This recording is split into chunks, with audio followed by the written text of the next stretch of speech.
ఎంతో ఆసక్తిగా ఆత్మతో సత్యంతో ఆరాధించుటకు కూడి వచ్చినటువంటి మీకందరూ కూడా ప్రభువైన యేసుక్రీస్తు నామములో ప్రత్యేకమైనటువంటి వందనాలు తెలియజేసుకుంటూ కొద్ది నిమిషాల పాటు దేవుని వాక్యాన్ని మనం నేర్చుకుందాం. మనము కొద్ది వారాలుగా మనం నేర్చుకుంటూ వస్తున్నటువంటి విషయం ఏంటంటే, క్రీస్తుకి దాసులుగా ఉండాలంటే ఏ విధంగా ఉండాలని నేర్చుకుంటూ వచ్చాం. గత 2 వారాలుగా దేవుని చిత్తాన్ని నెరవేర్చాలని నేర్చుకున్నాం. దాని తర్వాత మనం చూసినప్పుడు దేవుని చిత్తాన్ని ఎందుకు నెరవేర్చాలని ఈ వారం మనం నేర్చుకున్నాం. అయితే ఈ వారం మనం నేర్చుకోబోయే విషయం ఏంటంటే, దేవుని చిత్తాన్ని నెరవేర్చుకుంటే వచ్చే ప్రమాదం ఏంటో మనం నేర్చుకోబోతాం. పిల్లలు నాడు దేవుని చిత్తాన్ని నెరవేర్చుకుంటే ప్రమాదము ఉంది అనేది కూడా చాలా మంది గమనించలేకుండా వాళ్ళ జీవన విధానాన్ని కొనసాగిస్తున్నటువంటి దినాలు పిల్లలు. నిజం మనం చూసినప్పుడు ఒక యజమాని దగ్గర మరలా కూడా మనము ప్రారంభించినప్పుడు, ఒక యజమాని దగ్గర మనం పనిచేస్తూ ఉన్నప్పుడు, ఒక యజమాని దగ్గర మనం పనిచేస్తున్నప్పుడు ఏమవుతూ ఉంటుందంటే, వాళ్ళు చెప్పినట్టు విని వాళ్ళు చెప్పినట్టు చేయనప్పుడు ఆయన చిత్తాన్ని నెరవేర్చినట్టు అంటే వీళ్ళు కాదు, ఆయన పెట్టుకోడు, ఉంచుకోడు. ఎందుకు? అది ప్రమాదం, వాళ్ళకే ప్రమాదం. ఇప్పుడు ఎవరి క్రింద అయితే వాళ్ళు పని చేస్తున్నారో ఆ పని చేసే వాళ్ళ క్రింద వాళ్ళ చిత్తాన్ని కానీ వీళ్ళు నెరవేర్చకుండా ఉంటే ప్రమాదమేనా? ఖచ్చితంగా ప్రమాదం. మన కుటుంబంలో కూడా చూడండి, ఒక భార్య భర్తలు ఉన్నప్పుడు ఒకవేళ భర్త చిత్తాన్ని ఒకవేళ నెరవేర్చకుండా ఉంటే, ఆయన చెప్పినటువంటి మాటలు వినకుండా ఉంటే, అదే భర్త కూడా తన భార్య మాట వినకుండా తన ఇష్ట ప్రకారం నడుచుకుంటా ఉంటే చిత్తాన్ని నెరవేర్చినట్ట కాదు. ఈనాడు చాలా మందికి, మరి ముఖ్యంగా మనం చూస్తే క్రైస్తవ కుటుంబాలలో అర్థం కానటువంటి విషయం ఏంటంటే, దేవుని చిత్తాన్ని నేను నెరవేర్చుకుంటే ప్రమాదం ఉందా లేదా అనేది ఒక్కసారి మనం ప్రశ్న వేసుకున్నప్పుడు ఖచ్చితంగా ప్రమాదం ఉంది పిల్లలు. ఎందుకు దేవుడు మనల్ని భూలోకానికి పంపించాడు? మన ఇష్ట ప్రకారం మనం ఉంటానిక? మన ఇష్ట ప్రకారంగా మనం తిని త్రాగి పని చేసుకుంటూ ఏదో మన అలవాట్లలో మనం ఉంటానిక? మనం అనుకుంటాం ఉంటే ఏంటి, తప్పేంటి అని. కానీ దేవుడు ఆ విధంగా మనల్ని చూడాలని ఆయన ఇష్టపడడం లేదు పిల్లలు. ఎందుకంటే మరి ముఖ్యంగా ఏంటంటే, ఆయన చిత్తాన్ని నెరవేర్చినప్పుడు ప్రమాదంలో పడేది నిజం, కానీ ఆ ప్రమాదంలో పడకూడదని దేవుడు ఏం చేస్తున్నాడు? మనకి ప్రతి దినము కూడా హెచ్చరిస్తూ ఉంటాడు. ఇప్పుడు వచ్చినటువంటి సమస్య ఏంటంటే, వింటూ ఉంటాం కానివ్వండి, మన తెలుగులో ఒక సామెత చెప్తూ ఉంటారు పెద్దలు, ఈ చెవులో వినడం, ఈ చెవులో విడిచిపెట్టడం. అదే జరుగుతుంది అనిపిస్తూ ఉంటుంది కొన్నిసార్లు ప్రవర్తనలో మనం చూసినప్పుడు పిల్లలు. అయితే ఇక్కడ ఒక వాక్య భాగాన్ని చూసి మనం ముందుకు వెళ్ళిపోవడం, కీర్తన గ్రంథం 134వ కీర్తన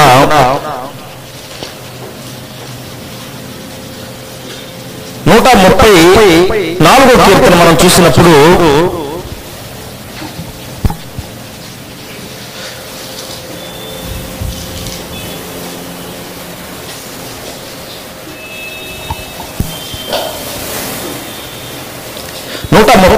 కీర్తన 3వ వచనం, భూమి ఆకాశములను సృజించిన యెహోవా సియోనులో నుండి నిన్ను ఆశీర్వదించును.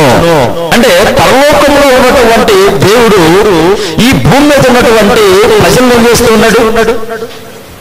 ప్రతిదినము కూడా ఆశీర్వదిస్తున్నాడా? మీరు చూడండి, ప్రారంభం నుంచి కూడా ఆయన మనసును చేసుకున్నప్పటి నుంచి కూడా ఆయనైతే ఎప్పుడు కూడా మాట తప్పినటువంటి దినాలు లేవు. అంటే కొన్ని పొరపాట్లు మనం చేసుకుని నా పట్ల ఈ విధంగా జరిగింది, ఇదిగో నేను ఈ విధంగా ఉండడానికి కారణం దేవుడే అని చెప్పుకుంటూ ఉంటారు. కానీ దేవుడైతే మాత్రం మనల్ని ప్రతిరోజు ఏం చేస్తున్నాడు? ప్రతిరోజు కూడా ఆశీర్వదిస్తూనే ఉన్నాడు పిల్లలు. ఇప్పుడు ఆశీర్వదిస్తున్నటువంటి ఆయన చిత్తాన్ని మనం నెరవేర్చుకుంటుంటే ఇప్పుడు అనిపించిందా, నేను ఈ శ్రేణి పుట్టడానికి నా దేవుడే కారణం, నేను కృతజ్ఞత కలిగి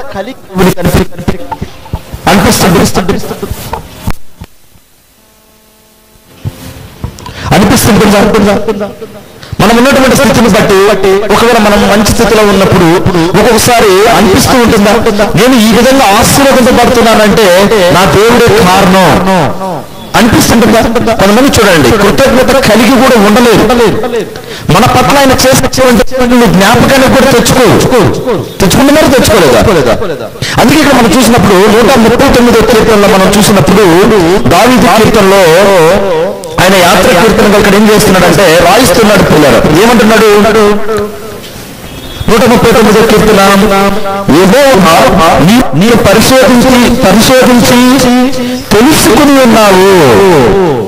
ఇప్పుడు దావీదు గారు దేవుని దగ్గర ఎలాంటి కీర్తన పాడుతున్నాడు? ఏమంటున్నాడు? నన్ను నువ్వేం చేస్తున్నావట? పరిశోధించి తెలుసుకుని ఉన్నావు. నేను ఏ స్థితిలో ఉండబోతున్నానో నువ్వు ఎరిగినటువంటి దేవుడు. రాత్రి కూడా ఒక బ్రదర్ ఒక ప్రశ్న అడిగాను. ఏంటంటే మనం పాపం చేస్తామని తెలుసా తెలియదా దేవుడి కంటే? తెలుసు అన్నాడు. కరెక్ట్ చెప్పాడు ఆన్సర్ మాత్రం. మరి తెలిస్తే మనం ఎందుకు గుర్తించారంటే అది తెలియదు అంటే నాడు మనుషుల యొక్క ఉద్దేశాన్ని దేవుడు ఎరిగి ఉన్నాడు. కానీ మనం ఆయన చిత్తాన్ని ఎరుగుతున్నామా? ఎరిగి ఆయన చిత్తాన్ని మనం నెరవేర్చినప్పుడు మనకు ప్రమాదం అనేది ఉంటుందని అర్థమవుతుందా?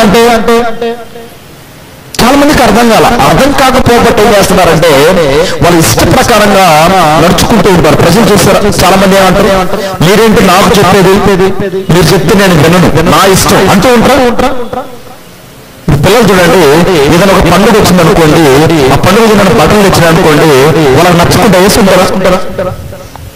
ఏమంటారు? నేను ఎవరు తెమ్మన్నారు? ఈ రకంగా తెచ్చావు, మేము ఎందుకు వేసుకోవాలి, నన్ను తీసుకెళ్ళావా తెచ్చేటప్పుడు అంటూ ఉన్నారు. చూసావా? అంటే దేవుడు మనల్ని భూలోకంలో పెట్టినప్పుడు ఆయన ఏమంటున్నాడు? నీవు నన్ను పరిశోధించి తెలుసుకుని ఉన్నావు. 2వ వచనం, నేను కూర్చుండుట నేను లేచుట నీకు తెలియను, నాకు తలంపు పుట్టకున్నట్టే నీవు నా మనస్సు గ్రహించి ఉన్నావు అంటున్నాడు. అంటే మనం ఏ విధంగా ఎలాంటి జీవితాన్ని భూమి మీద జీవించబోతున్నామో ఆయన ఏం తెలుసుకున్నాడ? నువ్వు సమస్తం ఎరిగినటువంటి వాడవయా అని దావీదు గారు దేవుని దగ్గరకు వెళ్ళి పాడుకుంటూ ఉంటున్నాడు కీర్తనలు. అంటే ఇప్పుడు దేవుని చిత్తాన్ని మనం ఈ భూమి మీద నెరవేర్చగలమా అనేది దేవునికి తెలుసా తెలియదంటే ఖచ్చితంగా తెలుసు. పేతురు రాసిన 1వ పత్రిక 3వ అధ్యాయంలో చూసినట్టుగా ఎందుకైనా మనల్ని విడిచిపెడుతూ ఉన్నాడంటే ఇంకా కొద్దిగానే వీళ్ళు మారు మనసు పొందుతారేమో, ఇలా జీవిత విధానం మాత్రమేమో కొద్దిగా అని చెప్పేసి దేవుడు ప్రతి దినము ఏం చేస్తున్నాడు మన కోసం? చాలా ప్రయాసపడుతున్నాడు పిల్లలు. అందుకే ఒక దినాన్ని ఎందుకు దేవుడు పొడిగిస్తున్నాడంటే అది మన కోసం. నమ్ముతారా మీరు? మన కోసం. మనలో ఏమైనా మార్పు కలగద్దేమో, ఇలా జీవితాలు మార్చుకుంటారేమో, మార్చుకొని నా చిత్తాన్ని నెరవేర్చడానికి వీళ్ళు ముందుకు వస్తారేమో, ఆ ప్రమాదం నుంచి తప్పించబడతారేమోనని దేవుడు ప్రతి దినము, అంటే అందరిలో కాదు, తన కుమారుని యొక్క సంఘం ఉన్నటువంటి వారిని ఏం చేస్తున్నాడు ఆయన? ప్రతి దినం ఏం చేస్తున్నాడంటే ఆయన కనులు మన మీద ఉన్నాయి. కానీ మనం ఏం చేయాలి మరి? దేవుని చిత్తాన్ని నెరవేర్చకుండా ఉంటే ప్రమాదం అనేది ఉందా అంటే ఉంది అనేది మనం ఏం చేయాలి? గ్రహించాలి. ఇక మన దావీదు గారి విషయంలో మనం చూసినప్పుడు ఆయన ఏమంటున్నాడంటే 3వ వచనం, నా నడకను నా పడకను నీవు పరిశీలన చేసి ఉన్నావు. ఏం చేసిందట? ఆయన నడిచేది కానివ్వండి, ఆయన పండుకున్నది కానివ్వండి, ఆయన ఉన్నటువంటి స్థితిని ఏం చేస్తున్నాడంటే దేవుడు నువ్వు ఎరిగి ఉన్నావయ్యా. మనం ఇప్పుడు అనుకుంటామా? మనము వ్యర్థంగా మాట్లాడుతూ ఉంటాం ఒక్కొక్కసారి, ఎవరు లేరులే మాట్లాడితే ఏముంది అనుకుంటూ ఉంటాం కదా. కానీ పరలోకంలో ఉన్నటువంటి దేవుడు నేను మాట్లాడే ప్రతి మాట కూడా చూస్తున్నాడు. ఆ మాటలకంతా కూడా లెక్క కట్టబోతున్నాడు అనేది ఆలోచించుదామా? విశ్వాస జీవితాన్ని కూడా ఒక్కొక్కసారి విడిచిపెడుతూ ఉంటారు. చూసారా మీరు? విశ్వాస జీవితాన్ని, ఈ విశ్వాస జీవితాన్ని మేము క్రీస్తు సంఘంలో బాప్తిసం పొందా, మేము క్రీస్తు రక్తంలో కడగబడ్డా, అది నా నోటిని నేను అదుపులో పెట్టుకోవాలనే జ్ఞానం ఉంటుందా అంటే కొన్నిసార్లు ఏమవుతూ ఉంటుందంటే అపవాది విచ్చలవిడిగా హృదయంలో ప్రవేశించి మన నోటిని ఏ విధంగా అయితే ఆ విధంగా మాట్లాడిస్తుంటుంది. అది మంచి చెడ అనేది పక్కన పెడతాను. అంటే జస్ట్ మాట్లాడితేనే దేవుని చిత్తాన్ని నెరవేర్చిన వాళ్ళం కాదా? ప్రమాదం ఉంటుందా అంటే మాట్లాడితే జస్ట్ ఒక మాట మాట్లాడితేనే ప్రమాదంలో పడిపోయినట్ట వినట కాదు. మీరు శ్రమలను చూసినప్పుడు ఇస్కరియోతు జీవితంలో మనం చూసినప్పుడు ఆయన యొక్క జీవితంలో మనం పరిశీలన చేసినప్పుడు చేశాడు ఇస్కరియోతు యూదా జస్ట్ మాట ఇచ్చాడు అంతే. ఏమని చెప్పాడు? 30 వెండి నాణ్యములకు ఆయన మీకు అప్పగిస్తాను నాకేమి ఇస్తారు చెప్పండి అన్నప్పుడు వాళ్ళతో శత్రుత్వంతో జ్ఞానం కుదుర్చుకున్నాడు. మరి ప్రమాదంలో పడ్డా లేదా? కానీ ఇస్కరియోతు యూదా కూడా నశించడానికి దేవునికి ఇష్టం లేదు. ఆయన ఏం చేస్తాడంటే చివరి క్షణంలో అయినా కూడా ఈ ఇస్కరియోతు యూదా మారు మనసు పొందుతాడేమోనని ఎదురెదురు చూశాడు. ఏమైంది? పొందలేకపోయాడు. అంటే మనం అనుకోవచ్చు ఈరోజు మనము నిజమైనటువంటి బాప్తిసం పొంది ప్రతి వారం ఆరాధన చేసుకుంటూ మధ్యలో బైబిల్ తరగతులు చేసుకుంటూ ఈ విధంగా చేసుకుంటూ ఉన్నా కూడా మన మాట్లాడే విధానం కూడా కరెక్ట్ గా లేకుండా ఉంటే ఖచ్చితంగా మనం దేవుడు ఏం చేస్తాడు? చాలా మంది చెప్తూ ఉంటారు కరివేపాకు ఉంటుంది కదా, కరివేపాకు ఏం చేస్తారు? వేసేటప్పుడు కూరల్లో ఏం చేస్తారు? మొదటగా వేస్తారా? అవును, మొదటగా వేస్తారు. మరి తినేటప్పుడు చాలా మంది తొందరగా చాలా మంచిది, దాని గురించి నేను చెప్పబోవడం లేదు. కానీ దాన్ని ఏం చేస్తుంటారంటే చాలా మంది పక్కన పెడుతూ ఉంటారు. చూసారా మీరు? ఫస్ట్ తీడు కూడా ఏం చేస్తుంటారు దాంట్లో. అంటే మనుషులకి ఏం అవసరమైంది? అందులో ఉన్నటువంటి సారం అర్థమైంది. ఆ సారం మాత్రం మళ్ళీకి వెళ్తే చాలు, ఆ పొక్కుంది కదా అది వెళ్లాల్సినటువంటి అవసరం అనుకుంటుంది ఈనాడు సమాజం. ఇప్పుడు కూడా అంతే, వాక్యం వింటున్నాం అంతే, అందులో ఉన్నటువంటి సారం అనేది మన హృదయంలో ఫలించడం లేదు. అయితే మనం చూసినప్పుడు దావీదు గారు ఏమంటున్నాడంటే నా నడకను నా పడకను నీవు పరిశీలించి ఉన్నావు, నా చర్యలన్నిటినీ నీవు బాగుగా తెలుసుకుని ఉన్నావు. ఏంటట చర్యలంటే? అంటే దినచర్య జీవితంలో ప్రతిదీ ఏ విధంగా ఈయన జరిగించబోతున్నాడు అవన్నీ కూడా ఏం చేశాడు దేవుడు? ఎదిగి ఉన్నాడు. ఎదిగి ఉన్నాడు. అంటే ఎదిగినటువంటి ఈయన చాలా సార్లు మీరు చూసినప్పుడు దావీదు గారి యొక్క జీవితంలో ఆయన ఏం చేశాడంటే పాపం చేసేది నిజంగానే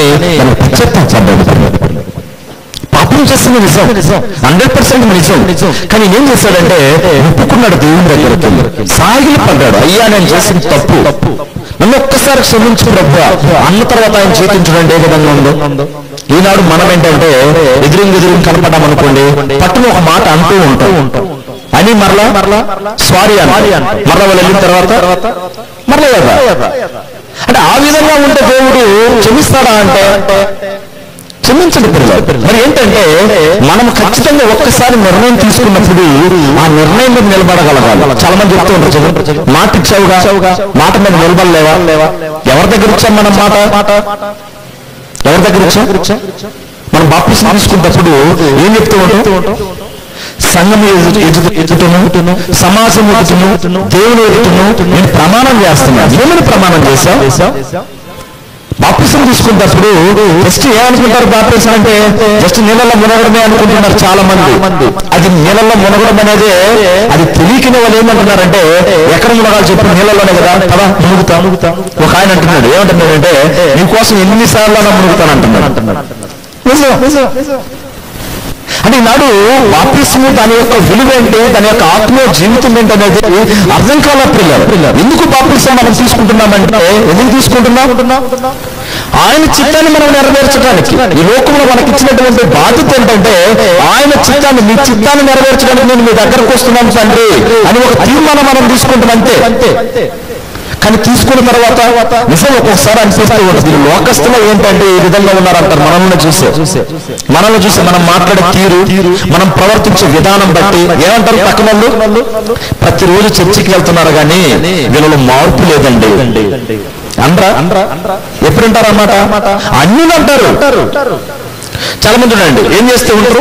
సహోదరులే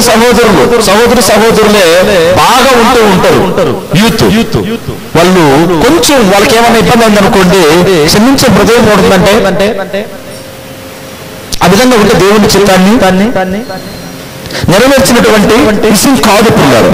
అయితే మనము వచ్చిన ఇక్కడ గమనించినప్పుడు 139వ కీర్తన 4వ వచనం, యెహోవా మాట నా నాలుకకు రాకముందే అది నీకు పూర్తిగా ఆ మాట అనేది నోట్లో రాకముందే మనం ఏమైతే మాట్లాడబోతున్నామో అది ఎవరికి తెలుసున్నది? ఈ విధంగా మాట్లాడే ముందు అయ్యో నేను మాట్లాడే ప్రతి మాట దేవునికి తెలుస్తుంది, దాన్ని నేనేం చేయాలి? మాట్లాడకూడదు, దాన్ని నేను పలుకకూడదు, నా నోట రానివ్వకూడదు అనే జ్ఞానము ఉంటుందా? సమాధానం ప్రియులారా, అయితే మనం నేర్చుకుంటూ వస్తున్నటువంటి విషయం ఏంటంటే దేవుని చిత్తాన్ని నెరవేర్చకుండా ఉంటే ప్రమాదం అనేది ఉందా అంటే ఖచ్చితంగా ప్రమాదం ఉంది. అలా ప్రమాదం ఉండబట్టే దావీదు గారు ఏం చేస్తున్నారంటే చాలా క్లియర్ గా అర్థమయ్యే విధంగా నేర్పిస్తూ ఉన్నారు. అయితే దేవుని చిత్తాన్ని నెరవేర్చకుండా ఉంటే ప్రమాదంలో పడినటువంటి వాళ్ళు ఎవరైనా ఉన్నారా? ప్రారంభంలోనే మనకు ఒక జంట కనపడుతూ ఉంటారు పిల్లలు. ప్రారంభంలో మొట్టమొదటిగా దేవుని చేత చేయబడినటువంటి వారు ఒక భార్య భర్త మనకి కనపడుతూ ఉంటారు. వాళ్ళు ఎవరంటే ఆదాము అవ్వ. ఇప్పుడు ఆదాము అవ్వ విషయంలో కూడా మనం చూసినప్పుడు వాళ్ళు దేవుని చిత్తాన్ని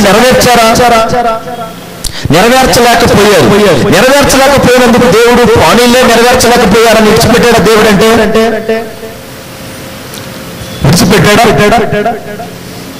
విడిచిపెట్టలా. ఆయన విడిచిపెట్టడానికి కూడా ముందుగా ఏం చేశాడంటే దానికి తగినటువంటి ప్రతిఫలం ఏంటో దాన్ని చూపించాడు వాళ్ళకి.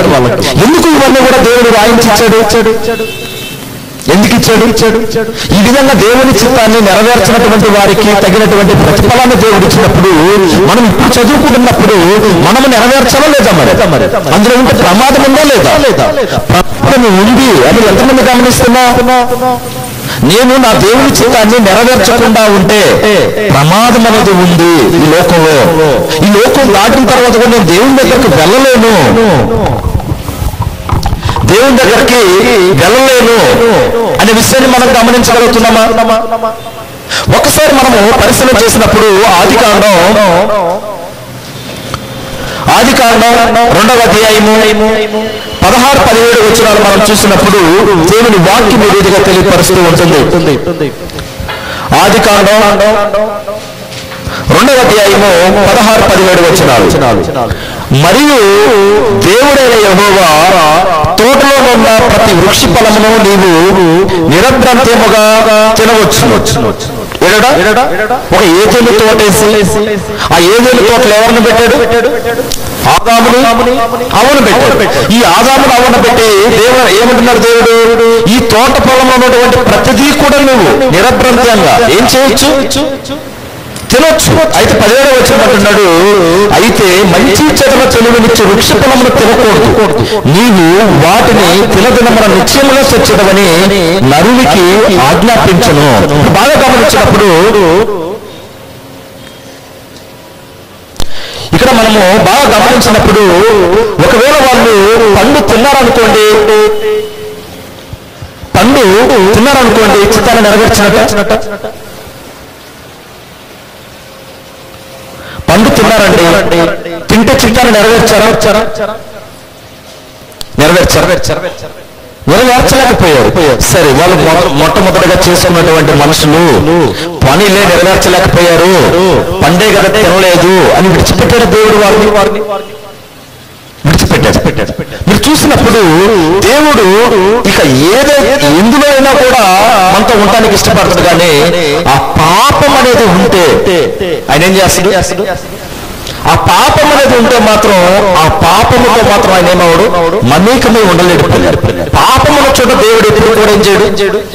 ఖచ్చితంగా ఉండడు. ఇక్కడ అవ్వాదాములు ఇద్దరు తయారు చేసుకుని దేవుడు ఏదైనా తోటలో ఏసి వాళ్ళని ఏం చెప్తున్నాడు ఆయన?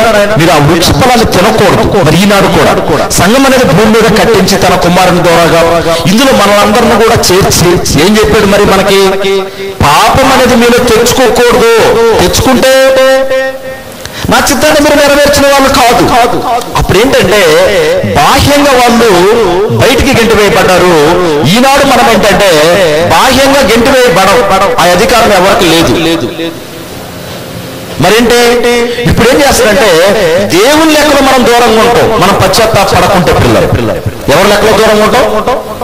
దేవుడు అనుకుంటాడు. మనం అనుకుంటాం ఇక్కడ కూర్చొని ఆరాధన చేస్తూ ఉన్నాం, చాలా పద్ధతిగా ఉన్నాం, అన్ని కరెక్ట్ గా ఉన్నాయని మనం అనుకుంటాం. ఒకవేళ ఆయన చిత్తాన్ని ఒకవేళ మనం నెరవేర్చే బిడ్డలుగా లేకుండా ఉంటే ఆయన మనం చేసినటువంటి ఆరాధన కూడా ఏం చేస్తాడు? అంగీకరించడు. ఇశ్రాయేలు ప్రజల విషయంలో కూడా మీరు పరిశీలన చేసినప్పుడు వాళ్ళు బలులు, వాళ్ళు ధాన్యాలు కానివ్వండి, ఎడ్లు కానివ్వండి, గొర్రెలు కానివ్వండి, మేకలు కానివ్వండి, ఇవన్నీ తీసుకెళ్లి వాళ్ళకి ఇస్తే ఏమంటున్నాడు? మలాకీలో మనం చూసినప్పుడు వీటిని మీరు దూరంగా తీసుకెళ్ళండి, వీటిని నేనేం చేయను, నేను అంగీకరించడం లేదు. నా మందిరపు వాక్యంలో నీలోనే ఒకడు మూసేవాడు ఉంటే నాకు మేలు అంటున్నాడు దేవుడు. కారణం ఏంటి? మీలోనే ఒకరు నా మందిరపు వాక్యంలో మూసేవాడు ఉంటే నాకు మేలు, మీరు ఈ విధంగా తేవతు నా దగ్గరికి మీరు వీటిని తీసుకుపోండి, అసలు నేను వీటిని ఇష్టపడలేదు అంటున్నాడు. మరి ఈనాడు మనము ఆత్మతో సత్యంతో చేసే ఆరాధన అంగీకరింపబడాలంటే ఆయన చిత్తాన్ని మనం నెరవేర్చుకుంటుంటే అది మరి ప్రమాదమా కాదా? స్కూల్కి వెళ్తున్నాడండి ఒక అబ్బాయి, ఒక పిల్లవాడు స్కూల్కి వెళ్తున్నాడు. టీచర్ చెప్పినటువంటి విషయాలు ఏమీ హోంవర్క్ రాయడు, ఏది కూడా వినడు. అయితే ప్రతిరోజు మాత్రం వెళ్తూ ఉన్నాడు. మరి ఎగ్జామ్ ఇస్తారా రేపు వాళ్ళకి? ఎగ్జామ్ ఇచ్చారు అనుకోండి, ఏమి రాయలేదు అనుకోండి, రేపు పాస్ చేస్తారా? ఇందులో మనకు అర్థమవుతూ ఈనాడు చాలా మందికి అర్థం కానటువంటి విషయం ఏంటంటే అవ్వాదమ్మ గురించి దేవుడు ఎందుకు రాయించాడు? ఏదో బుక్ ఖాళీ ఉందని రాయించాడా? ఏదో ఒక బుక్ తయారు చేయాలని ఇచ్చాడా? కాదు పిల్లలు. ఆదాము అవ్వ గురించి అక్కడ రాస్తున్నాడంటే దేవుడు ఆ పండు తినొద్దన్నటువంటి పండు తిన్నారంటే ఒక పాఠాన్ని మనకు నేర్పుతూ ఉన్నాడు పిల్లల దేవుడు. వాళ్ళు నా చిత్తాన్ని నెరవేర్చలేదు, అయితే వాళ్ళు ప్రమాదంలో పడ్డారు. అయితే మీరు కూడా ఎలా ఉండండి? అలాగే ఉండండి కాదు, అలాగ ఉండడం ఆయన చిత్తం కాదు. ఇది రాయించాడంటే మంచి రాయించాడు, చెడు కూడా రాయించాడు పిల్లలు. అదే దశలోనికి రాసిన పత్రికలో చెప్తూ ఉంటాడు, సమస్తాన్ని పరిశీలించి మేలుందని చేపట్టండి, సమస్తాన్ని చదవండి, సమస్తాన్ని వినండి, మీకు మీ జీవితాలకి ఏదైతే మిమ్మల్ని ఆత్మీయంగా వెలిగింపచేస్తుందో దాన్ని మీరు అందులో తీసుకోండి. అయితే ఈ ఆదాము అవ్వ విషయంలో మనం పరిశీలన చేసినప్పుడు ఒకసారి మనం చూసినప్పుడు ఎంత ప్రమాదమో దేవుని చిత్తాన్ని నెరవేర్చకుండా ఉంటే ఎంత ప్రమాదమో ఇక్కడ మనం 3వ అధ్యాయంలో చూడగలం. ఒకసారి చూడండి, 3వ అధ్యాయం ఆదికాండం, ఫస్ట్ బుక్ ఆదికాండం 3వ అధ్యాయము 1వ వచనం మనం చూసినప్పుడు దేవుడైన యెహోవా చేసిన సమస్త భూజంతులలో సర్పము యుక్తిగలదై ఉండని, అది ఆ స్త్రీతో ఇది నిజమా, ఈ తోట చెట్లలో దేని ఫలము అయినను మీరు తినకూడదని దేవుడు చెప్పిన.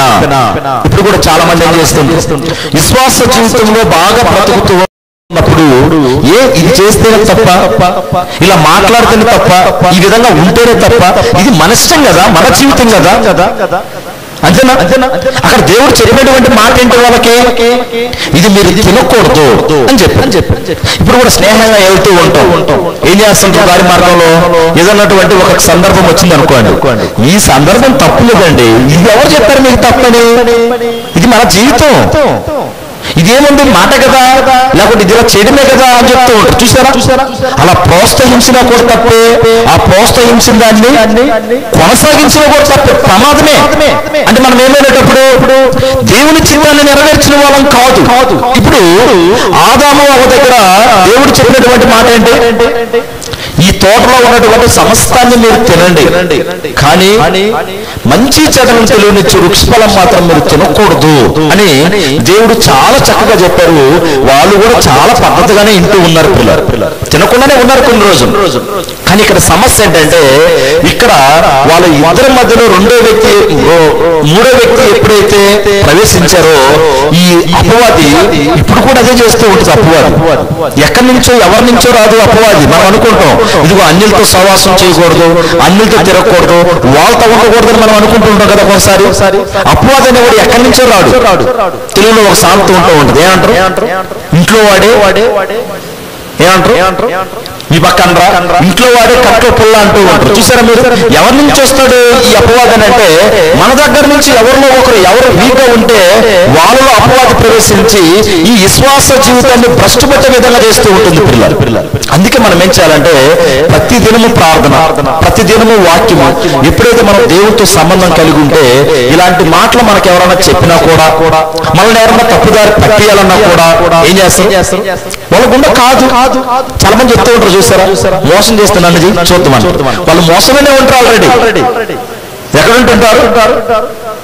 చెప్తూ ఉంటారు, మోసం చేస్తున్నాను చూద్దాం అన్నారు అంటూ ఉంటారు. చూసారా మీరు? వాళ్ళు అన్నటువంటి వాళ్ళు ఎక్కడ ఉంటారు? ఆటోమేటిక్గా మోసంలోనే ఉంటారు. మోసంలో ఉండి ఆ మాటలు అంటూ ఉంటారు. అంటే మనం ఏం నేర్చుకోవడానికి ముందుకు వస్తున్నామంటే ఇక్కడ దేవుని చిత్తాన్ని నెరవేర్చకుండా ఉంటే ఈ భూమి మీద ప్రమాదం అనేది మనకుందా అంటే ఖచ్చితంగా ప్రమాదం అన్నమాట. ఒక అందమైనటువంటి జంట, బాగా దేవుడి చేతులతో తయారు చేసుకున్నటువంటి జంట, మరి వీళ్ళని విడిచిపెట్టాడా దేవుడు? విడిచిపెట్టాడా? ఒకసారి 2వ వచనం చూడండి. అందుకు స్త్రీ, ఈ తోట చెట్ల ఫలములను మేము తినవచ్చును. 3వ అధ్యాయం 2వ వచనం. అయితే తోట మధ్యనున్న చెట్టు ఫలమును గురించి దేవుడు మీరు చావకుండానట్లు వాటిని తినకూడదని, వాటిని ముట్టకూడదని చెప్పినని సర్పంతో అనెను. అందుకు సర్పం 4వ వచనం, మీరు చావనే చావరు. మీరు చావనే చావరు, ఏలయనగా మీరు వాటిని తినుదినమున మీ కన్నులు తెరవబడునని, మీరు మంచి చెడులను ఎరిగిన వారై దేవతల వలె ఉందిరని దేవునికి తెలియని స్త్రీతో చెప్పగా. అంటే ఇక మనం చూసినప్పుడు ఇక్కడ ఒక అబద్ధాన్ని సృష్టించారు. ఈ అబద్ధాన్ని కూడా ఏ విధంగా సృష్టించారు? ఈ అబద్ధాన్ని కూడా ఏ విధంగా సృష్టించారు? ఈ అబద్ధం కూడా ఏంటంటే నిజం మాదిరిగా సృష్టించినప్పుడు మరి వీళ్ళు నిజంగా తీసుకున్నారా? కాదు. దేవుడు మాకు ముఖ్యం, దేవుడు ముఖ్యం అనుకున్నారా? అపవాది ముఖ్యం అనుకున్నారా? ఎవరు ముఖ్యం అనుకున్నారు? ఈనాడు కూడా బిడ్డలు చూడండి, ఇంట్లో ఉన్నప్పుడు తల్లిదండ్రులు చాలా చెప్తూ ఉంటారు, చూడన్నా ఈ విధంగా ఉండకూడదు, ఈ విధంగా ఉండకూడదు, ఈ విధంగా ఉండాలి, ఈ విధంగా ఉండాలి. అవి గడప అలాగా దాటుతుండగానే వాటిని ఏం చేస్తూ ఉంటారు? ఇంటి దగ్గర మర్చిపోతూ ఉంటారు చాలా మంది పిల్లలు. మరలా అక్కడికి వెళ్ళిన తర్వాత ఒక స్కూల్ కావచ్చు, కాలేజ్ కావచ్చు, లేకుంటే పని కావచ్చు, వగేరా ఉంటాయి కదా. అక్కడికి వెళ్ళిన తర్వాత అక్కడ స్నేహితురాలు ఉంటారు కదా. అక్కడ వాళ్ళు చెప్తే వాళ్ళు ఏదైతే చెప్తూ ఉంటారో వాటిని బాగా వింటూ ఉంటారు.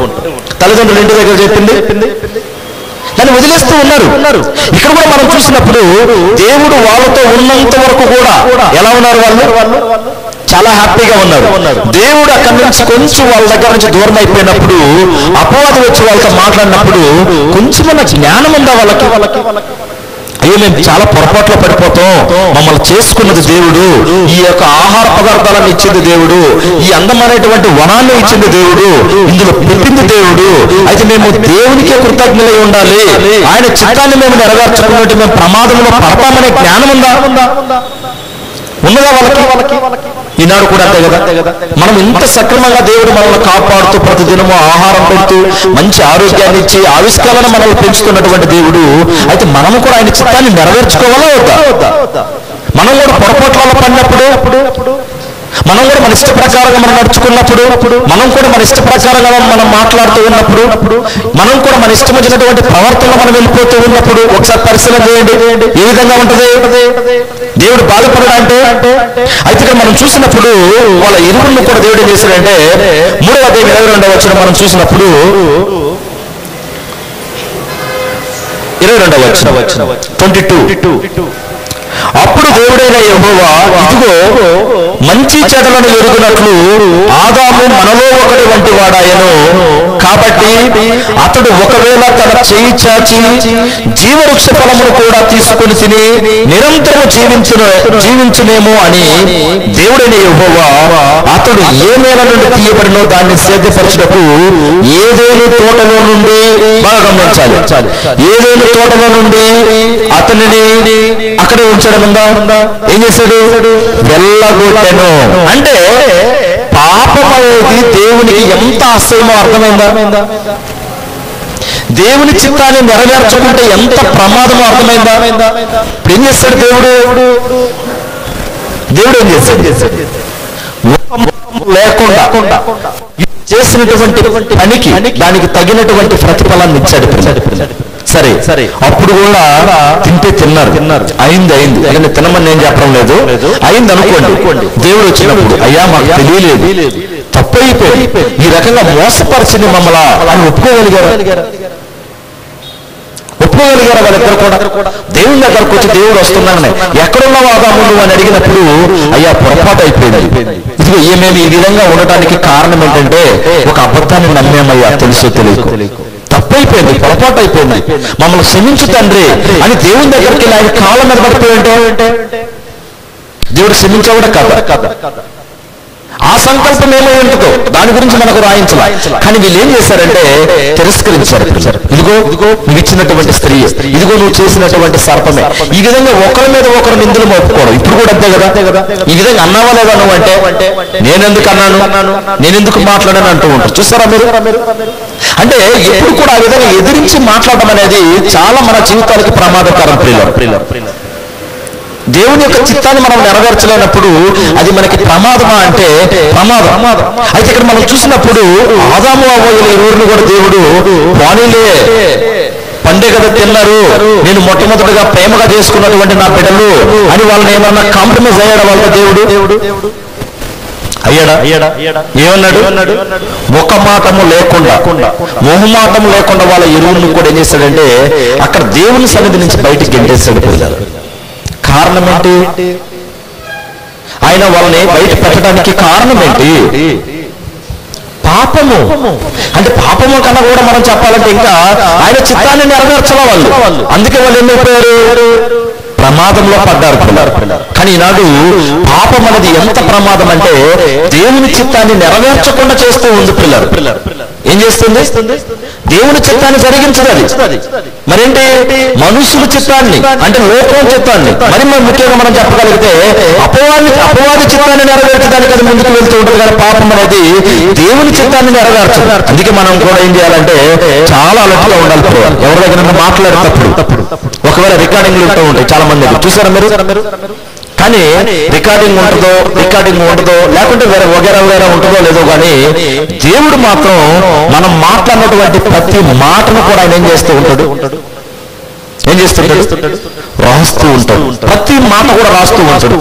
తీర్పు దినాన్ని మనం దేవుని దగ్గర నిలబడినప్పుడు ఖచ్చితంగా మన బుక్ అనేది మన దగ్గర తీసుకొచ్చి ఇలా చదువుతూ ఉన్నప్పుడు చాలా ప్రమాదం, అసలు అసహ్యంగా ఉంటాయి ఆ మాటలన్నీ కూడా. మనం ఇప్పుడు అబద్ధం ఆడొచ్చు. నేనేం చెప్పడానికి ముందుకు వస్తున్నానంటే దేవుని చిత్తాన్ని మనం నెరవేర్చాలంటే మొట్టమొదటిగా ఏం చేయాలంటే మన నాలుకను, మన హృదయాన్ని ఖచ్చితంగా మనం ఏం చేయాలి? మన స్వాధీనంలో పెట్టుకోవాలి. అలా పెట్టుకోకపోతే ఈ ఆదాము అవ్వ ఇరువురు కూడా వాళ్ళు ఏమైపోయారంటే బయటికి గెంటి వేయబడ్డారు. బయటికి గెంటి వేయబడ్డారా? గెంటి వేయబడ్డారా? చూడండి 23వ వచనం.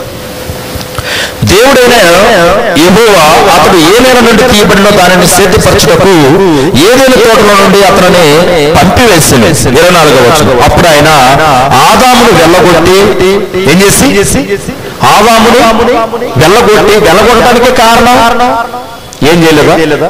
అది పండు తింటేనే వెళ్ళగొడతాడండి అంటారు మన వాళ్ళు. ఏమంటారు? పండుగ ఎందుకు తిన్నాడు? ఆ పండు తింటేనే దేవుని చిత్తాన్ని నెరవేర్చిన వాడు కాదా? పండు తింటేనే ప్రమాదంలో పడతాడా? పండు తింటేనే పాపం అవుతుందా? అంటే అక్కడ ఏమవుతుందంటే ఆజ్ఞాతిక్రమమే పాపం అవుతుంది పిల్లలు. ఈ విషయాన్ని మనం గమనించాలి. పండు అనేది పాపం అనే కంటే మనము దేవుని మాట మేరడం అనేది పాపం. ఈనాడు కూడా బాప్తిసం పొందే విశ్వాస జీవితంలో మనం ముందుకు కొనసాగుతున్నటువంటి మనము కూడా ఒకవేళ ఇష్టాల ప్రకారమైనటువంటి జీవితాలు మనం కొనసాగిస్తే ఆత్మీయ తోటల నుంచి దేవుడు ఏ విధంగా వారిని బయటకు గెట్టవేశాడో ఇప్పుడు మనం కూడా ఇక్కడ కూర్చొని ఆరాధన చేస్తున్నాం. కానీ ఈ విషయంలో ఏంటి? దేవుని లెక్కలు ఎలా ఉన్నట్టు? దేవుని లెక్కలు ఎలా ఉన్నట్టు? దేవుని లెక్కలో మనము బయట ఉన్నట్టు, ఆయన లోపల మనం లేనట్టు. ఈ విషయాన్ని మనం ఏం చేయాలి? ఖచ్చితంగా మనం గమనించాలి. అంటే ఇందులో మనము నేర్చుకున్నటువంటి విషయం ఏంటంటే దేవుని చిత్తాన్ని నెరవేర్చకుండా ఉంటే ప్రమాదం అనేది ఉంటుందా అంటే ప్రమాదములో పడినటువంటి దేవుని చేత చేయబడినటువంటి ఒక ఆదాము అవ్వ ఏమైపోయారు? వీరు కూడా ఏమైపోయారు? దేవుని చిత్తాన్ని నెరవేర్చలేకపోయారు, ప్రమాదంలో పడ్డారు పిల్లలు. ఆ విధంగా మనం ఈ రోజు ఏం చేయకూడదు, ఉండకూడదు. ఆ విధంగా ఉండకూడదనే దేవుడు ఏం చేస్తున్నాడంటే ఇవన్నీ కూడా రాయించి మనకి ఇచ్చాడు. అయితే ఒకసారి మనం ముందుకెళ్ళి క్రీస్తు వారి యొక్క మాటల్లో మనం చూసినప్పుడు యోహాను సువార్త, మన సహోదరులు చదివినటువంటి లేఖన భాగం యోహాను సువార్త 14వ అధ్యాయము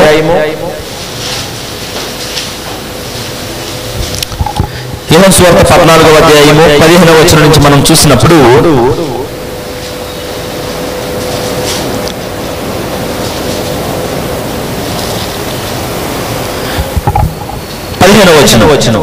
మీరు నన్ను ప్రేమించిన ఎడల నా ఆజ్ఞలు గైకొందురు. జాన్ చాప్టర్ 14:15 మనం చూసినప్పుడు దేవుని వాక్యం ఏ రీతిగా తెలియపరుస్తుంది. ఏమంటున్నాడు? మీరు నన్ను ప్రేమించిన ఎడల నా ఆజ్ఞలు గైకొందురు.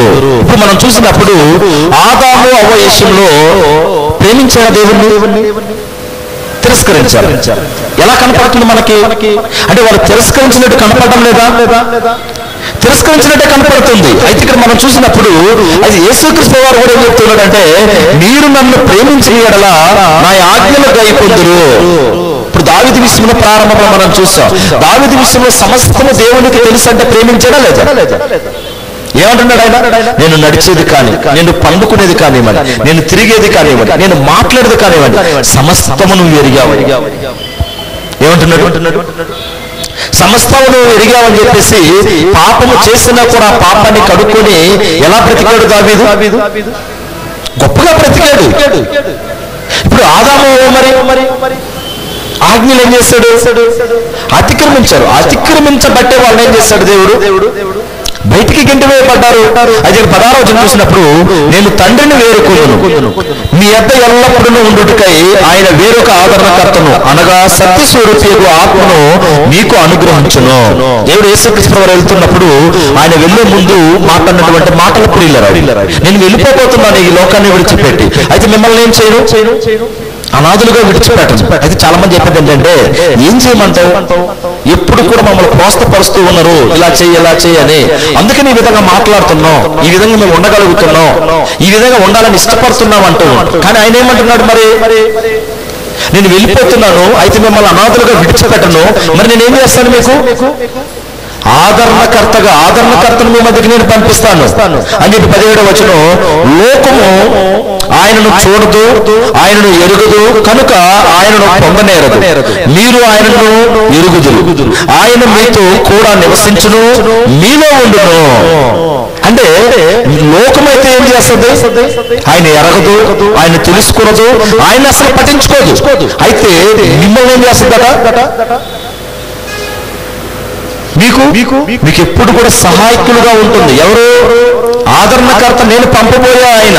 అయితే ఇక్కడ మనం చూసిన 18వ వచనం, మిమ్మల్ని అనాథలుగా విడును, మీ ఎద్దకు పోతును, కొంతకాలం తర్వాత లోకము నన్ను మరి ఎన్నడూ చూడదు, అయితే మీరు నన్ను చూతురు, నేను జీవించుచున్నాను కనుక మీరు జీవించుదురు.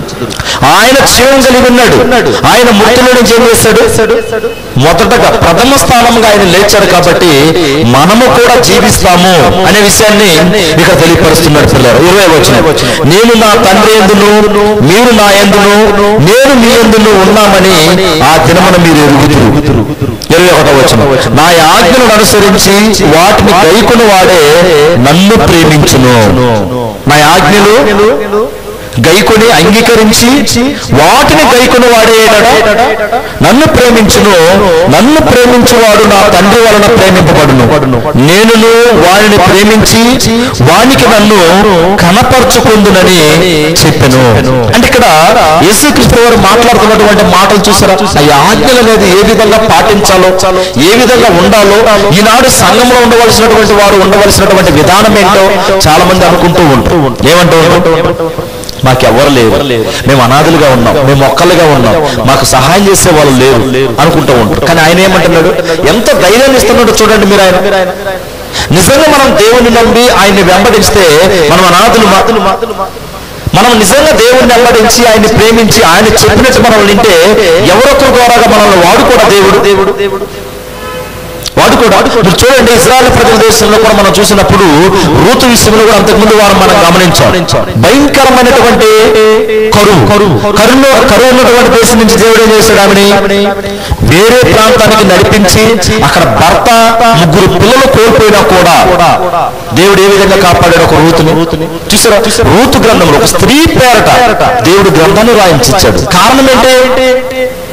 స్త్రీ పేరిట గ్రంథాన్ని రాయించాడంటే ఆమె ఎంత నీతిగా ఆయన చిత్తాన్ని నెరవేర్చగలిగింది. లోకమంతా కూడా పాపం అన్నది, లోకమంతా కూడా ప్రమాదం అన్నది. పాపంలో పడి కొట్టుమిట్టుకోలాడుతున్నటువంటి దినాలలో ఒక్క రూతు నీతిమంతురాలుగా బ్రతికింది. పిల్లలు మరలా ఏం చేశాడు దేవుడు? ఆమెను కనికరించి ఒక చక్కటి భర్తనిచ్చి ఇచ్చాడు. భర్తనిచ్చి క్రీస్తు ప్రభువారి యొక్క జనరేషన్ లో ఆమెను పేరు నమోదు చేశాడు దేవుడు. ఎందుకు?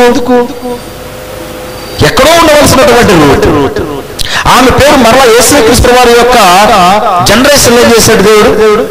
ఆమె పేరు రాయించి ఆమె ద్వారా యేసుక్రీస్తు వారిని భూమి మీదకి రప్పించాడు. అంటే ఇప్పుడు రూతు గారిని చూసినప్పుడు మనకి ఏం గుర్తొస్తుంది? పాపము చేస్తే ప్రమాదములో పడతామన్నది నేర్చుకున్నదా లేదా? భర్త చనిపోయినా కూడా నీతిగా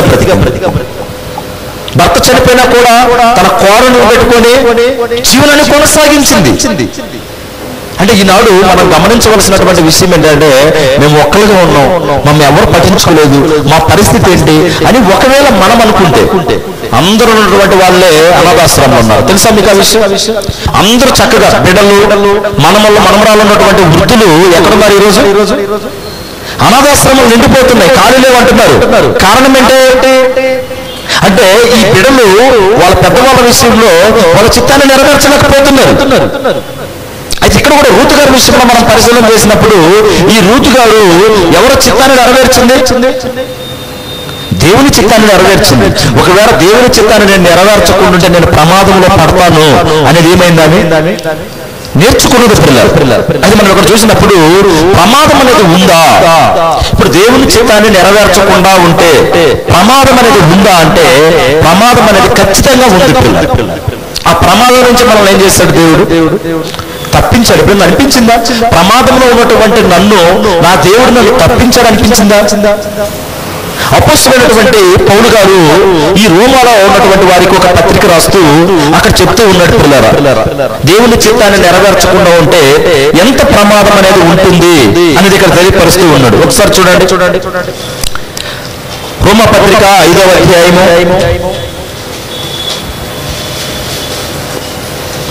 రోమపత్రిక 5వ అధ్యాయము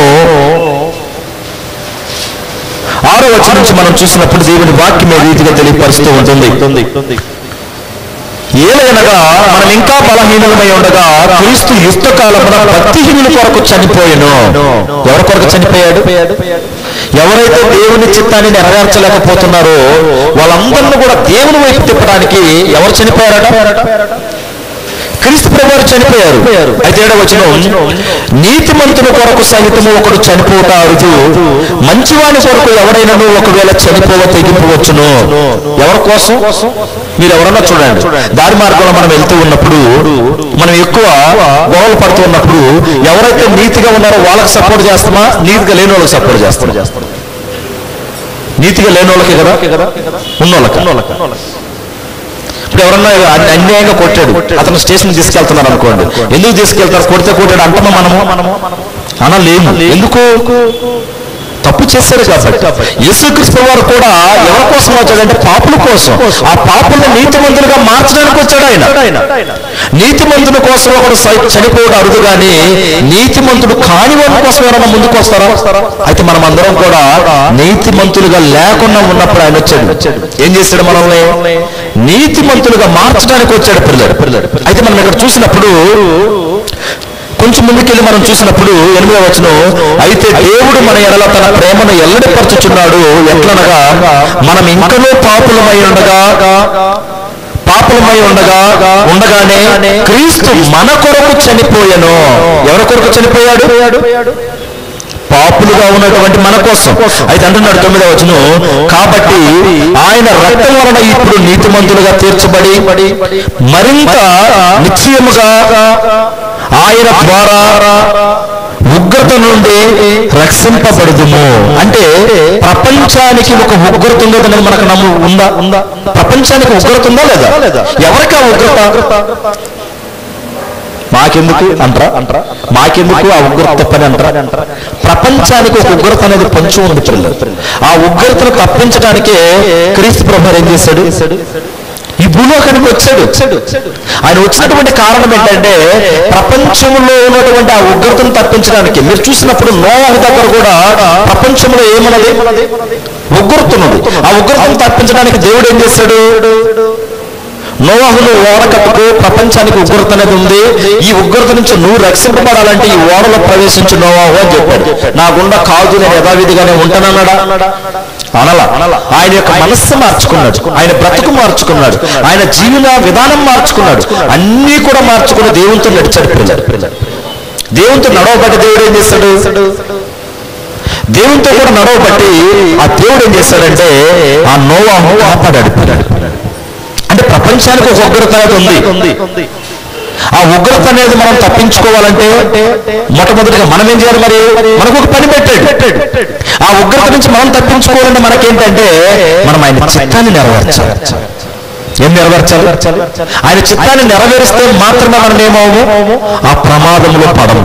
ఆయన చిత్తాన్ని మనం నెరవేర్చకుండా ఉంటే, ఆయన చిత్తము నెరవేర్చకుండా ఉంటే ఖచ్చితంగా మనం ప్రమాదంలో పడే అవకాశం 100% ఉందా? 99.9 ఉందా? ఒక మైండ్ అని వదిలిపెడుతున్న దేవుడు ఒక్క కొంచెం ఏదైనా లోపం ఉంటే ఖచ్చితంగా అందులో నుంచి దేవుడు విడిచిపెట్టడు పిల్లలు. ఆ ఉగ్రతకి మనం ఏం చేయాలి? ఖచ్చితంగా తప్పించుకోవాలి. మీరు చూడండి, ఒకవేళ ఈ కేఆర్పురం ప్రాంతంలో మనం ఆరాధన చేస్తున్నాం కదా, మన కిందకి వెళ్ళారు, ఫుల్గా వాటర్ వచ్చేసాయి. ఒక ఫస్ట్ ఫ్లోర్ అంతా వచ్చేసాయి అనుకోండి. వాటర్ రావు, భయపడదు, వచ్చాయి అనుకోండి. అక్కడ ఒక పడవ వచ్చి నిలబడింది. దయచేసి మీలో కాపాడబడాలి అనుకునేటువంటి వారందరూ కూడా ఇందులో ప్రవేశించండి అని చెప్పాను అనుకోండి. మేము ఎందుకండి కాపాడాలి? ఏం ప్రయోజనం ఉంది కాపాడాలనుకుంటారా? ఒకరినొకరు తోసి వెళ్ళరా ముందుకి? వెళ్తారా? కింద దిగామండి, మెట్లు దిగాము, ఒక ఫ్లోర్ దిగాము, పడవ సిద్ధంగా ఉంది. ఎవరన్నా సరే మీరు ఈ ప్రాణాలు కాపాడుకోవాలనుకున్నటువంటి వారు ఎవరన్నా ఉంటే, ఇదిగో నీళ్ళు వచ్చేసి మీరు ఎక్కడ కూడా కింద నడిచి వెళ్ళలేరు, ఈ వాళ్ళలో ఎక్కండి అని మనకు చెప్పారనుకోండి. ఎక్కతారా? ఎక్కరా? ఎక్కి మేమేం చేయాలండి? ఎందుకు బ్రతికేం సుఖముంది అంటారా? అనరు. ఏం చేస్తారు మరి? అందరం తోసి ముందుకెళ్ళి ఎక్కుతూ ఉంటారు. కారణం ఏంటంటే ప్రాణం ఎంత భయం ఉంది, కానీ రేపు ఈ ఆత్మ వెళ్ళి నిత్యము నరకంలో ఉండబోతుంది. ఆ నరకం నుంచి తప్పించుకోవడానికే కదా దేవుడు ఆయన చిత్తాన్ని నెరవేర్చాలని చెప్పాడు. ఆత్మ సంబంధంగా మనం ఈ విషయాన్ని పరిశీలన చేసినప్పుడు బాహ్య సంబంధంగా ఇంత తపనపడి మనం వెళ్ళిపోతూ, ఇంత తపనపడి మన ప్రాణాన్ని మనం కాపాడుకోవడానికి ఎంతెంతో ప్రయత్నాలు చేస్తూ ఉంటాం. చూసారా మీరు? కానీ ఈ ఆత్మ అనేది ఆయన చిత్తాన్ని నెరవేర్చకుండా ఉంటే ఖచ్చితంగా ప్రమాదంలో పడిపోతుంది. నిత్య నరకానికి వెళ్తుందని మనం ఎందుకు గమనించకూడదు పిల్లరా? ప్రపంచానికి ఒక ఉగ్రత ఉంది. ఎవరికి ఆ ఉగ్రత అంటే ఆయన చిత్తాన్ని నెరవేర్చినటువంటి వారికి. అయితే మనం మీరు చూసినప్పుడు ఒకసారి మనం పరిశీలన చేసినప్పుడు గలతీయులకు రాసిన పత్రికలో 4వ అధ్యాయం 8వ వచనం నుంచి మనం చూసినప్పుడు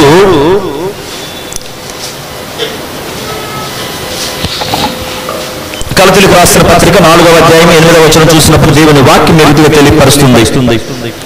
ఆ కాలమందైతే మీరు దేవుని ఎరుగున వారై నిజమునకు దేవుణ్ణి కాని వారికి దాసులై ఉంటారు. కానీ ఇప్పుడు మీరు దేవుని ఎరిగిన వారును మరి విశేషముగా దేవుని చేత ఎరగబడిన వారిని ఉన్నారు కనుక బలహీనమైనవియు నిష్ప్రయోజనమైనవియునైనా మూల పాఠముల తట్టు మరలా తిరుగునేలా మునుపుటి వలె మరలా వాటికి దాసులై ఉండగోరనేలా అంటున్నాడు పిల్లడు. మూలపాఠం తట్టండి అంటే బాప్తిస్మం పొందకముందు మన జీవితం ఏ విధంగా ఉంది? బాప్తిస్మం పొందకముందు మన జీవితం ఏ విధంగా ఉందంటే చాలా ఘోరంగా ఉంది. కానీ ఇప్పుడు బాప్తిస్మం పొందారు, నీతిమంతులుగా తీర్చబడ్డారు, మళ్ళా ఎందుకు ఆ మూలపాఠంలో తట్టు తిరుగుతూ ఉంటారు? కొంతమంది ఒక్కొక్కసారి ఏమంటూ ఉంటారంటే ఈ బాప్తిసం తీసుకుని విశ్వాస జీవితంలో ముందుకు కొనసాగుతున్నా కూడా ఒక్కొక్కసారి పాపం చేస్తే వచ్చే అవకాశం ఉన్నా కూడా ఏం చేస్తారంటే మోమటం లేకుండా చేస్తూ ఉంటారు. చూసారా మీరు? అయితే ఏమంటున్నాడు? మునుపు మీరు ఈ విధంగా ప్రవర్తించారు, వాటిని విడిచిపెట్టండి. ఏం చేయండి? వాటిని విడిచిపెట్టండి అని తెలియపరుస్తూ ఉంటున్నాడు పిల్లలు. అయితే మనం ఇక్కడ చూసినప్పుడు 5వ అధ్యాయం 19వ వచనం చూసినప్పుడు, గలతీయులకు రాసిన పత్రిక పక్క పేజీలో ఉంటుంది. 5వ అధ్యాయం 19వ వచనం ఏమంటున్నాడంటే, 18 నుంచి చూసినప్పుడు, మీరు ఆత్మ చేత నడిపింపబడిన ఎడల ధర్మశాస్త్రముకు లోనైన వారు కారు. 19వ వచనం, శరీర కార్యములు స్పష్టమై ఉన్నవి. ఏమై ఉన్నాయట? శరీర కార్యములు స్పష్టమై ఉన్నవి. అవి ఏమనగా చారత్వము, అపవిత్రత, కామతత్వము, విగ్రహారాధన, అభిచారము, ద్వేషములు, కలహము, మస్త్రములు, క్రోధములు, కక్షలు, భేదములు, విమతములు, అసూయలు, మత్తతులు, అలతో కూడిన ఆటపాటలు మొదలైనవి. వీటిని గురించి నేను మునుపు చెప్పిన ప్రకారము ఇట్టి వాటిని చేయవారు దేవుని రాజ్యమును స్వతంత్రించుకోనని మీతో స్పష్టంగా ఏం చేస్తున్నాను చెప్తున్నాను. ఏం చెప్తున్నాడు అంటే, దేవుని రాజ్యాన్ని స్వతంత్రించుకోవాలంటే ఈ భూమి మీద మనం ఏం చేయాలి పిల్లలు? వీటన్నిటికీ కూడా మనం ఎలా ఉండాలి? ఖచ్చితంగా దూరంగా ఉండాలి. దేవుని చిత్తాన్ని మనం నెరవేరుస్తున్నామంటే వీటిలో ఏదైనా ఒకటి మనలో ఉంటే ఆయన చిత్తాన్ని మనం ఏం చేయలేము, నెరవేర్చలేము.